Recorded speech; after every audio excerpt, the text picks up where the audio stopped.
Hey friends, this is T again with another reaction video, and today we're going to be doing a reaction on NERDROTIC. The Acolyte is canceled, and that's a good thing, okay? I love this guy, man. I love this guy. Not only is he funny, but he gives out great, accurate information, okay?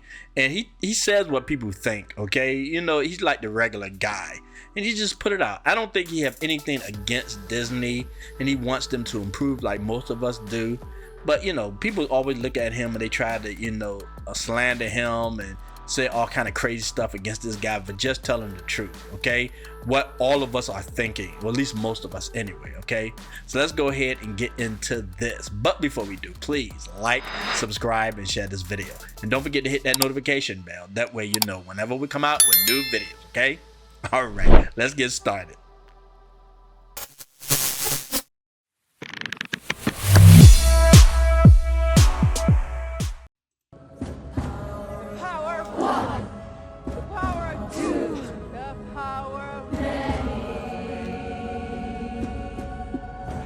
I am so glad I didn't watch this. It looks so stupid, man. It does. The power of one, the power of two, the power of many. NERDROTIC.com. Greetings, you over 1 million hellions and the 40% who haven't subscribed yet. In a week where Mark Hamill has used Star Wars as a platform to tell a sizable portion of the fandom to fuck off twice. That's so disappointing. He knows the only reason why he's even famous is because of the fans that he's starting to diss right now. Because he becomes an elite. Once they become elites, all the people that got them there means nothing to them. And it's so disappointing and sad. And the fact that he don't even know this is really, really pathetic. May the force be with you. Unless you're MAGA, then you can go force yourself. And my message to MAGA, go force yourself. And all this happened within a year that's been pretty bad for Disney Star Wars. Well, things just got worse for them, but much better for humanity. Because I thought I was out, but they keep pulling me back in. The Acolyte's back in the news. Because it turns out it wasn't a very good idea to hire former personal assistant to Harvey Weinstein, Leslie Headland, to head a Star Wars show. And then give the former personal assistant to Harvey Weinstein, Leslie Headland, $180 million to actually make it. Turns out it... But notice he keep repeating the fact that she was his assistant, right? Epstein. It was Epstein's or Weinstein. I'm sorry, Weinstein's assistant. I mean, she's so pathetic. And they gave her $180 million for what? I'm telling you, man, somebody did something with that money. It definitely didn't go to the Acolyte. It probably wasn't a good idea to attack the fans before the show even came out. And I would say at the very least, it was ill-advised to let anybody creatively involved with this show, especially the adult pretenders, to talk to anybody at all. Yes. Although I do appreciate their honesty because it was indeed the gayest Star Wars ever made. It's pretty gay, let's be honest. And it turns out the most ill-advisable thing of all was actually releasing the show. And then the world got to see former personal assistant to Harvey Weinstein, Leslie Headland, take George Lucas's lore on 8 separate trips to Harvey's private suite, where it became the living embodiment of the South Park meme. Put another gay diverse woman in it, make it more fun. Fires in space, communist lesbian space witches, conceiving identical twins played by the same actress exactly the same way, more lesbians in space, inappropriate Jedi-Padawan relations, Jedi-abetes, and a bad guy straight out of the worst kind of fan fiction. Watching Disney Star Wars commit Mary suicide was glorious, because I got some good news and I got some bad news. We'll start with the bad news because I feel a great disturbance in the Force, as if millions of YouTubers suddenly cried out in terror and were suddenly silenced. I fear something terrible has happened, and it has. The Acolyte's been canceled. But then there's the good news. The Acolyte's been canceled. This crime against imagination that committed creative genocide being cut down is a massive win for the fandom, for all things good, and humanity. Her deadline, exclusive, The Acolyte canceled. No season 2 for D+'s Disney Star Wars series. And no, there is... The sad part is, man, you know they wanted to do a season 2. But they losing money, man. They bleed money, man, like big time. And you know, if they had the money, they would have done it. Years ago, if they would have came out with this show, they would have done a season 2, no matter what the fans said. but they bleeding too much money and they hurting in their stocks. So they have no choice but to cancel this stuff because they need money, man. They need money. So that's the only reason why I believe they canceled it. No Star Wars that died in 2012. There's only Disney Star Wars. The story of the Acolyte will not continue, with Lucasfilm opting not to proceed with the second season of the Disney Star Wars offshoot starring Amandla Stenberg, sources tell Deadline. Word of the decision comes more than a month after the 8-episode first and last season of the series from creator, director, executive producer, showrunner, and former personal assistant to Harvey Weinstein, Leslie Headland, wrapped its run on D+. I have to give Deadline credit on this one. They're being far more realistic about the canceling of the Acolyte. Yeah, I'm starting to notice like CNN and all of these other liberal media, they're starting to have oppositions on their platforms now. They're starting to kind of be more truthful when it comes down to rating these movies and shows and things of that sort, because they're losing credibility big time. So they got to do it. It's a forced thing because, like I said, if this stuff was working, they'd be still doing it. We all know that, right? But now they got to seem credible these days because more people are saying that they be lying continuously. And I don't believe they're going to stop. They're just trying to calm it down a little bit. But then if they win, they'll keep going doing this stuff, man. They won't stop. More than their comrades in the Access media who will be coping for the next week. The news is not entirely surprising. Well, it is and it isn't. In a normal reality, of course this show would be canceled, but we don't live in that world. Normally, D+ would give this a season 2, and God, I was hoping it would, but unfortunately, #renew the Acolyte failed. The Acolyte did okay with critics. Who would do that? And you know he was hoping that they do a season 2, man, because that's material, man, for guys like him, man. Big time. Just to make fun of it, man. You know, look, we will survive even if Disney start doing good movies, because then you can talk about how great the movie is. So it's not like he will go away if they start making good movies. He can do both. But it's just more juicier when they do something crazy and you can point it out. It's a lot more entertaining, you know, watching a car wreck. With 78% on Rotten Tomatoes, that's more than okay. Don't try to absolve yourself from this. But divided Star Wars fans, which reflected in its overall viewership. Might want to check your math on that one, because Divided is an 18% audience score on Rotten Tomatoes, a 4.1% score on IMDb, and a 3.9% user score on Metacritic. All your trailers getting ratioed and clips from the actual show showing up on X, Twitter, and getting roasted to the tune of millions of impressions. If by divided you mean overwhelming majority hated it, sure. Driven by the interest into this venerable franchise, which is a testament to what George Lucas created, because Disney Star Wars has been crap for a decade. He deserved every drop of that. Even though I wish he would get involved and change it back to the way it's supposed to be and come up with new ideas, whatever. He deserved what he's getting right now for selling all his shares, or whatever you want to call it, all his company to them like that. He knew these people for years, and he probably had some idea of what they was going to do, even though he tried to act like he didn't know, but I'm sure he had some idea. Come on. You know what I mean? So he deserved every drop of what they're doing to Star Wars. Do I wish this happened to us, to him? No. But hopefully these people will start learning. You will hope, right? Stop defending this insanity. The Acolyte got off to a strong start when it launched June 4th, with 2 episodes generating 4.8 million views in its first day on the streamer. That's the first Star Wars show I never even bothered to watch. At least She-Hulk, I tried to watch it. And whatever her name is, the one with the Kingpin on it, I forgot the name of it, whatever. I can't never remember the name of that, right? But I at least tried to watch some of that, man. But the Acolyte, I didn't even bother to watch one episode. Rank as the biggest series premiere on D+ this year, most of them being YouTubers. But the Acolyte could not sustain the momentum, dropping out of the top 10 in week 3 and staying off before returning to number 10 after the release of the finale, 335 million minutes viewed, believed to be the lowest for a Disney Star Wars series finale ever. You know, maybe that diss track directed. Now when they're about to talk about this. You know what? Bob Iger was saying the reason why they movie was failing, other than blaming the fans, that they needed more executives or whatever on set. Where were the executive on set of the Acolyte? Where were they? What the excuse now that it was so terrible? Why didn't this woman get help knowing that she didn't know what she was doing?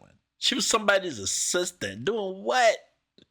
These days, when you're an assistant now in Hollywood, all of a sudden now you can get $180 million to do a movie or a show?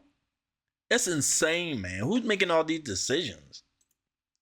At Star Wars fans from a manless Stenberg probably wasn't a very good idea either. That inevitable cope I was speaking about with the Access Media has already started with Variety. The Acolyte is dead. That sounds great, doesn't it? Disney's Star Wars series won't return for season 2. While Deadline said it wasn't a surprise the Acolyte got canceled, Variety says initially it was a shock. The news comes at once as a shock, given how much the season 1 finale ended on a cliffhanger and teased several plot lines for a season 2. To be fair, it is a bit of a shock that Disney canceled a show led by a gay woman starring a non-binary person of color. And not so much of a surprise given the widely opposing reception from the fans and the less than robust viewership that appeared to drop off after the series premiere in June. Some critics and fans, sorry, you misspelled fan, loved how the show challenged the traditional perception of the Jedi as infallible and wholly virtuous. Other fans, however, the ones who were correct, felt that those creative choices were antithetical to the good versus evil nature of Star Wars storytelling and strongly objected to the show's expansion, sorry, you misspelled desecration, of the mythology of the Force. And It's just weird. It's just straight weird. How are you trying to, it's sort of like you're trying to sell somebody something and you insult them while you're trying to sell it to them and expect them to buy it from you. You know what I mean? And that's what Disney was doing all this time. They let their people insult them. They could have shut them up at any time, just like they shut up Gina Carano. They shut her up quick. And they could have stopped these people from saying all the crazy stuff they did during these interviews and insulting people like Mark Hamill doing and stuff like that. They could shut these people up immediately, but they're allowing these people to talk all this smack. At the same time, they expect people to pay to see their crap. It's crazy. It's insane. It shows you the mentality of these people, man, that's in charge right now. It's insane. It's like throwing crap in somebody's face and then be like, okay, you want more? It's ridiculous. Couldn't be an Access Media article without them insinuating that it's your fault. The Acolyte was also review bombed, an insidious practice most often employed as a form of digital protest against inclusive casts centered around actors of color and LGBTQ, whereas the plus bigot characters. Despite these objections, the Acolyte also captured a great deal of positive reactions, especially surrounding the reveal of Manny Jacinto. A scene in which Jacinto disrobes along a rocky coastline as a tactic to seduce Osha to the dark side garnered a great deal of attention, spawning legions of thirst posts on social media. And so, that's the best you got? Really? It's like they don't mind humiliating men because they feel like when you thirst trap women on these movies or whatever, right, is taking the agency away or some crap like that, right? But they don't have a problem with exploiting men though. That's okay. When you say is exploiting is bad or just exploiting women is bad. So you know what I'm saying? They just so hypocritical, like continuously, man, continuously. And why would a lesbian woman want to even put a man like that as a thirst trap in the first place? It just showed you how just crazy these people are, man.